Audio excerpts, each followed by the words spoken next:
We are often told in life by gurus, well, does that include me? Okay, let's not include me in that. I mean, like spiritual gurus, not toy gurus, that balance is important. Work-life balance, family balance, the ability to juggle. Well, not really that. I mean, if you're a mad titan who is determined to destroy half the universe, then balancing everything becomes your entire life's purpose. The reason that companies have to keep things in balance is because of profit. A company has to make profit in order to, well, continue being in operations. And this is all controlled by a document called a P&L, or profit and loss statement. It's essentially, well, usually a giant Excel spreadsheet that becomes literally the backbone of the entire production process. It's what's used to track everything. It's what's used to track the costs that go into a product, and more importantly, it's used to track the wholesale price and then the retail price, meaning when you sell a product, when you're a manufacturer, the difference between that and what the retailer sells it for. All of this comes out to what's known as the profit margin formula. And I'm not going to go into all of this. There's plenty of YouTube videos on accounting that will explain profit margin. For those of us who collect toys or any consumer good, well, essentially a product is going to cost between 25 and 35% of what the final retail price is. So as an example, for us toy collectors, back when Marvel Legends were about $20, and I missed that time, well, that's the retail price. That's what we paid to get this. And at that 25 to 35% margin, that means it's going to cost that manufacturer about $5 to make it. They're going to then sell it to a wholesaler. The wholesaler will sell it to a consumer, and that's where profit happens. It's the difference between the cost and the sale price. The biggest misconception in the toy industry, and I get this over and over again, is people thinking that Mattel, Hasbro, Spin Master, Jakks, they're making products for children. Well, they are, but they're making products for retailers. It's a B to B business, not a B to C, business to business, not business to consumer, as opposed to Matty Collector. That was an exception. So when you're a large toy company, your focus is selling brands to retailers. The reason you're doing this is because you need to pay money to the stockholders.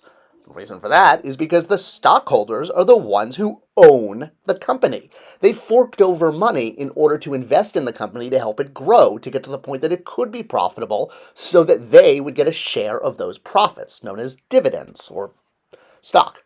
So that's why everything on a P&L has to be in balance. It's all about ensuring that the people who own the toy company, or any company, will make a profit. And this is done through the operating profit formula, which is usually dictated by upper management. They will say that a toy, or any product, but we're using toys here on this channel, has to be sold for a certain amount of money to make profit, but also pay for overhead. A smaller toy company like McFarlane doesn't have high overhead. They're also not publicly owned. Todd owns McFarlane Toys. There's no stockholders, so he doesn't have to worry about paying that out, which is why a smaller company like McFarlane can put more deco and more articulation into their figures because they don't have stockholders or high overhead costs to pay the way a Hasbro or Mattel does. So a way that this is done often in order to hit this operating profit is through cost reduction. So look at this Mojo figure, right? I actually was lucky enough to find this at Target the other day versus the HasLab version, or the online one. You can see that the retail one has less deco, especially if you look at the wires around his head. So the reason for this is because the retail figure has to hit a certain required margin dictated by upper management in order to ensure the stockholders who own the company get their dividends, which they have to get because they paid for the company to exist. So often toys have to be cost reduced in order to hit that specific targeted cost. You can't just say, oh, well, we'll squeeze in another paint op or squeeze in another accessory. We'll make an exception. It doesn't work that way.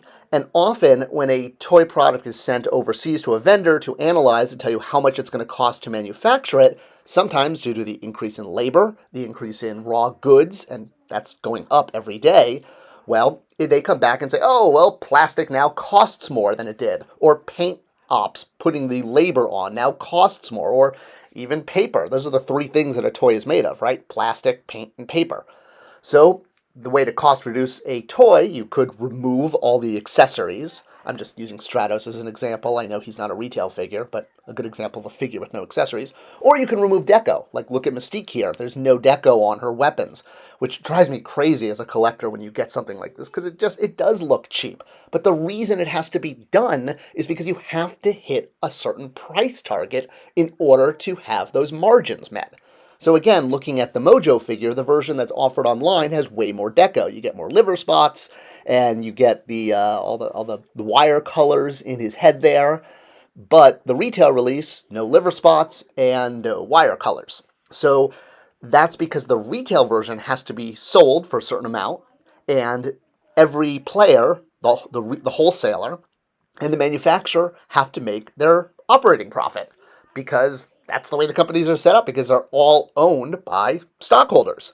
So they're not being cost reduced because they're trying to, stick it to the fans. They're doing this because they have to pay for overhead.